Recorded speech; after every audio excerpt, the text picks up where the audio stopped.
There's a quiet moment most of us know, the one after a meal when you lean back, hand on your stomach, and think, I really didn't need that last bite. In today's episode, Health in Islam.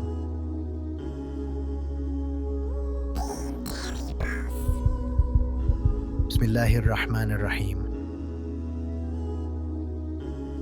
It's a small thing, but it shows something deeper. The body speaks, but we rarely listen, and the heart often pays the price for what the stomach can't carry calmly.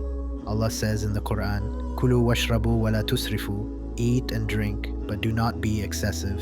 This sits in a passage reminding us that our bodies are not storage spaces for stress or cravings. They are trusts built for balance, clarity, and worship. Allah is teaching us that excess doesn't just show up on a plate. It shows up in mood, in energy, in sleep, and in the way our hearts feel heavier when we ignore what our body actually needs. The Prophet Muhammad ﷺ said, "The son of Adam does not fill a vessel worse than his stomach. A few bites are enough to keep his back straight."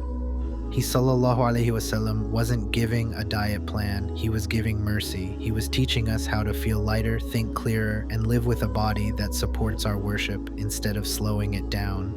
Think of someone who eats fast during a stressful day, not because they're hungry, but because they're tired, and later wonders why their thoughts feel foggy and their motivation low. Think of someone sitting at a family dinner, reaching for another serving because they don't want to waste food or seem impolite, even though their body is quietly asking for kindness. Think of someone who's trying to return to healthier habits, who slows down their eating, breathes between bites, and realizes they feel gratitude instead of guilt after finishing their meal.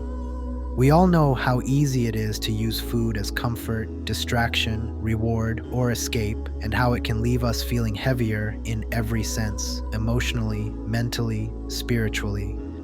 There's a moment from the Prophet ﷺ guidance where he described 3 spaces of the stomach, one for food, one for drink, and one for breath, almost as if he's teaching us that clarity in life begins with clarity in what we allow into ourselves.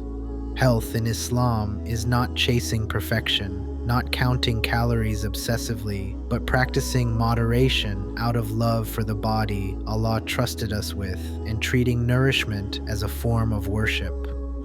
Ya Allah, most kind, help us treat our bodies with mercy, help us choose balance over excess, and help us eat in ways that make our worship lighter and our hearts more grateful.